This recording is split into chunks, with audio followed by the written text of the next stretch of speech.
ಸಿಹಿಗೆ ಮೆಟ್ಲು ಹತ್ತೋಕ್ಕಾಗಲ್ಲ ಅಂತ ಕಾರಣದಿಂದ ಈ ಕಡೆಯಿಂದ ಸೀತಾ ಸಿಹಿಯನ್ನು ಅಲ್ಲೇ ಕೆಳಗಡೆ ದೇವಸ್ಥಾನದ ಕೆಳಗಡೆ ಬಿಟ್ಟು ಅವಳು ಮೇಲಕ್ಕೆ ಹೋಗ್ತಾಳೆ.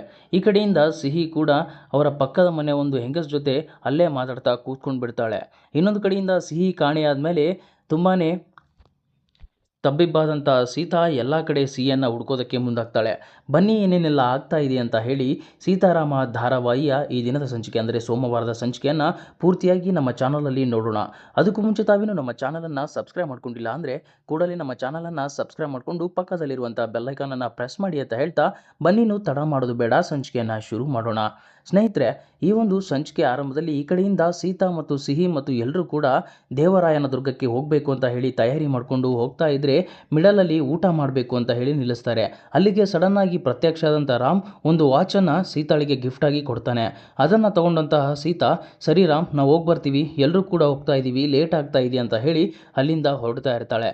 ಅಷ್ಟರಲ್ಲಿ ಅಲ್ಲಿಗೆ ಬಂದಂಥ ಸಿಹಿ ರಾಮ್ನನ್ನು ಕೇಳ್ತಾಳೆ, ಅಂದರೆ ಸೀತಮ್ಮ, ನೀನು ಮದುವೆ ಆದಮೇಲೆ ಈಗ ನಾವು ನಮ್ಮ ಮನೇಲಿ ಇರೋದಿಲ್ವಾ, ನಾವು ಈ ರಾಮ್ನವರ ಮನೆಯಲ್ಲಿ ಇರಬೇಕಾ ಅಂತ ಹೇಳಿ ಕೇಳ್ತಾಳೆ. ಅದಕ್ಕೆ ತುಂಬಾ ಮುದ್ದಾಗಿ ಉತ್ತರ ಕೊಟ್ಟಂತಹ ರಾಮ್, ಎಲ್ಲಿದ್ದರೂ ಕೂಡ ನಾವು ಒಂದಾಗಿರೋಣ, ಅದೇ ನಮ್ಮ ಮನೆ ಅಂತ ಹೇಳಿ ಹೇಳ್ತಾನೆ. ಆದರೆ ಇನ್ನೂ ಕೂಡ ಸಿಹಿಗೆ ರಾಮ್ ಮೇಲೆ ಕೋಪ ಕಮ್ಮಿ ಆಗಿರೋದಿಲ್ಲ. ಸರಿ ಆಯಿತು ಅಂತ ಹೇಳಿ ಅಲ್ಲಿಂದ ಹೊರಡ್ತಾಳೆ. ಈ ಕಡೆಯಿಂದ ಅಲ್ಲಿರುವಂಥ ಸೀತಾ ಕೂಡ, ಸರಿ ರಾಮ್, ಲೇಟ್ ಆಯಿತು, ನಾವು ಹೋಗಿ ಬರ್ತೀವಿ ಅಂತ ಹೇಳಿ ಅಲ್ಲಿಂದ ಹೊರಟ್ರೆ ಈ ಕಡೆಯಿಂದ ರಾಮ್ ಕೂಡ ಸರಿ ನಾನು ಹೋಗ್ತೀನಿ ಅಂತ ಹೇಳಿ ಹೊರಡ್ತಾನೆ. ಪ್ರಯಾಣ ಶುರು ಮಾಡಿದಂಥ ಸೀತಾ ಮತ್ತು ಅವರ ಏರಿಯಾದವರೆಲ್ಲರೂ ಕೂಡ ಹೋಗಿ ದೇವರಾಯನ ದುರ್ಗಕ್ಕೆ ತಲುಪ್ತಾರೆ. ಅಲ್ಲಿ ತಲುಪಿದ ಮೇಲೆ ಸಿಹಿ ತುಂಬಾ ಖುಷಿಯಾಗಿ, ವಾವ್, ಎಷ್ಟೊಂದು ಚೆನ್ನಾಗಿದೆ ಇದು ಅಂತ ಹೇಳಿ ನೋಡಿ ಖುಷಿ ಪಡ್ತಾ ಇದೆ. ಅವಳನ್ನು ನೋಡಿ ಎಲ್ಲರೂ ಕೂಡ ಖುಷಿ ಪಡ್ತಾ ಇರ್ತಾರೆ. ಅಷ್ಟರಲ್ಲೇ ಈ ಕಡೆಯಿಂದ ರಾಮ್ ಸೀತಾಳಿಗೆ ಫೋನ್ ಮಾಡ್ತಾನೆ. ಫೋನನ್ನು ರಿಸೀವ್ ಮಾಡಿದಂಥ ಸೀತಾ, ಹೇಳಿ ರಾಮ್ ಅಂತ ಹೇಳಿ ಕೇಳಿದಾಗ, ಹೋದಾಗಿಂದ ಒಂದು ಫೋನ್ ಇಲ್ಲ, ಮೆಸೇಜ್ ಇಲ್ಲ, ನಾನೇ ಮಾಡಬೇಕಾ ಅಂತ ಹೇಳಿ ಕೇಳ್ತಾನೆ.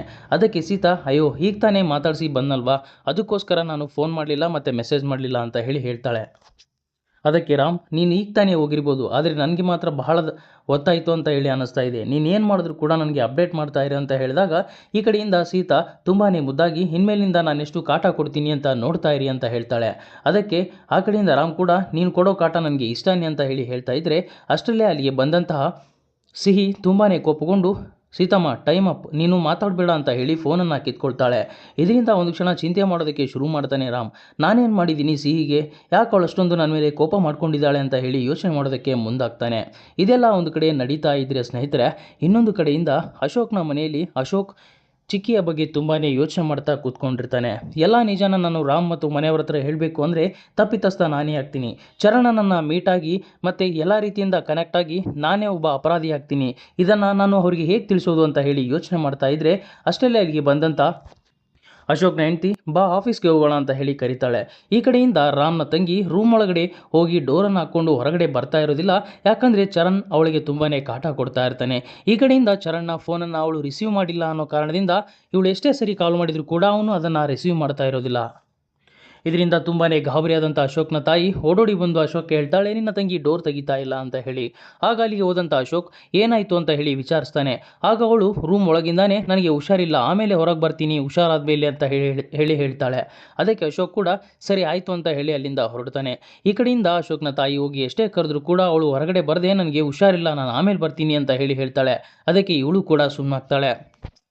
ಇದೆಲ್ಲ ಒಂದು ಕಡೆ ನಡೀತಾ ಇದ್ದರೆ ಸ್ನೇಹಿತರೆ, ಇನ್ನೊಂದು ಕಡೆಯಿಂದ ಎಲ್ಲ ದರ್ಶನ ಮುಗಿಸಿದಂತಹ ಸೀತಾ ಮತ್ತು ಅವರ ಮನೆಯವರೆಲ್ಲರೂ ಕೂಡ ಈ ಕಡೆಯಿಂದ ಮತ್ತೆ ಒಂದು ಗುಡ್ಡದ ಮೇಲೆ ಇರುವಂಥ ದೇವಸ್ಥಾನಕ್ಕೆ ಹೋಗ್ತಾ ಇರ್ತಾರೆ. ಆಗ ಸಿಹಿ ಕೂಡ ತುಂಬಾ ಖುಷಿ ಪಡ್ತಾಳೆ ಅಲ್ಲಿಗೆ ಹೋಗೋದಕ್ಕೆ. ಮೆಟ್ಲನ್ನು ಹತ್ತುತ್ತಾ ಎಲ್ರಿಗೂ ಕೂಡ ತುಂಬಾ ಸುಸ್ತಾಗುತ್ತೆ. ಆಗ ಅದನ್ನು ನೋಡಿದಂಥ ಸೀತಾ, ನೀನು ಮತ್ತು ಇನ್ನೊಬ್ಬರು ಆಂಟಿನ ಅಲ್ಲೇ ಕೂರಿಸಿ ಎಲ್ಲರೂ ಕೂಡ ಮೇಲಕ್ಕೆ ಹೋಗ್ತಾರೆ. ಆಗ ಸೀತಾ ಸಿಹಿಯನ್ನು ಬಿಟ್ಟು ಹೋಗಿರೋದಕ್ಕೆ ಸಿಹಿಗೆ ತುಂಬಾ ಕೋಪ ಬರುತ್ತೆ. ಸಿಹಿ ಸುಮ್ಮನೆ ಕೂತ್ಕೊಂಡು ತುಂಬಾ ಬೇಜಾರಿನಲ್ಲಿ ಸೀತಾಳ ಮೇಲೆ ತನ್ನ ಕೋಪವನ್ನು ವ್ಯಕ್ತಪಡಿಸ್ತಾ ಇರ್ತಾಳೆ. ಇದೆಲ್ಲ ಒಂದು ಕಡೆ ನಡೀತಾ ಇದ್ದರೆ ಕೆಳಗಡೆ ಬಂದಂಥ ಸೀತಾ ಸಿಹಿಯನ್ನು ಮಾತಾಡಿಸಿ ಹೇಳ್ತಾಳೆ, ರಾಮ್ ಮೇಲೆ ನೀನು ಯಾವತ್ತೂ ಕೋಪ ಮಾಡ್ಕೊಳ್ಬೇಡ, ಏನು ಮಾಡಿದರು ಅವರು, ನನಗೆ ಯಾವತ್ತೂ ಕೂಡ ಅವರು ನೋವನ್ನು ಮಾಡೇ ಇಲ್ಲ, ನೀನಾಗಿ ಅವ್ರ ಮೇಲೆ ಕೋಪ ಮಾಡ್ಕೊಳ್ತೀಯಾ, ಸಿಹಿ ಇನ್ಮೇಲೆ ನೀನು ರಾಮ್ ಮೇಲೆ ಈ ರೀತಿ ಮಾಡಿದರೆ ನನಗೆ ಇಷ್ಟ ಆಗೋದಿಲ್ಲ ಅಂತ ಹೇಳಿ ತುಂಬಾ ತಿಳಿಸಿ ಹೇಳ್ತಾಳೆ.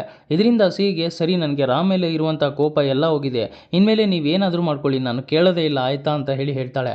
ಇದರಿಂದ ತುಂಬಾ ಖುಷಿಯಾದಂತಹ ಸೀತಾ ರಾಮ್ನನ್ನು ನೆನೆಸ್ಕೊಂಡು ಅಲ್ಲೇ ಖುಷಿ ಆಗ್ತಾಳೆ. ಈ ಕಡೆಯಿಂದ ಸ್ವಲ್ಪ ಹೊತ್ತಾದಮೇಲೆ ಸಿಹಿ ಸೀತಾಳ ಕಣ್ಣಿಗೆ ಕಾಣೋದಿಲ್ಲ. ಸಿಹಿ ಎಲ್ಲೋದ್ಲು ಅಂತ ಹೇಳಿ ಆ ಒಬ್ಬ ಪಕ್ಕದ ಮನೆಯ ಒಬ್ಬ ಹೆಂಗಸನ್ನ ಕೇಳಿದರೆ ನಾನು ಮಲಗಿದ್ದೆ, ಅವಳು ಎಲ್ಲೋದ್ಲು ನೀನೇ ಹುಡುಕು ಅಂತ ಹೇಳ್ತಾಳೆ. ಇದರಿಂದ ತುಂಬಾ ತಬ್ಬಿಬ್ಬಾದಂಥ ಸೀತಾ ಎಲ್ಲ ಕಡೆ ಹುಡುಕಿದ್ರು ಕೂಡ ಸಿಹಿ ಸಿಗೋದೇ ಇಲ್ಲ. ಒಂದು ಕಡೆ ಸಿಹಿ ಸೀತಮ್ಮ ಅಂತ ಹೇಳಿ ಕಿರ್ಚಿ ಅಳ್ತಾ ಇದ್ರೆ, ಸಿಹಿ ಮಾತಾಡ್ತಿರೋದು ಮತ್ತು ಕೂಗೋದು ಕೂಡ ಸೀತಾಳಿಗೆ ಕೇಳಿಸ್ತಾ ಇರೋದಿಲ್ಲ. ಇಲ್ಲಿಗೆ ಈ ಒಂದು ಇಂಟ್ರೆಸ್ಟಿಂಗ್ ಸಂಚಿಕೆ ಮುಕ್ತಾವಾಗ್ತದೆ ಸ್ನೇಹಿತರೆ.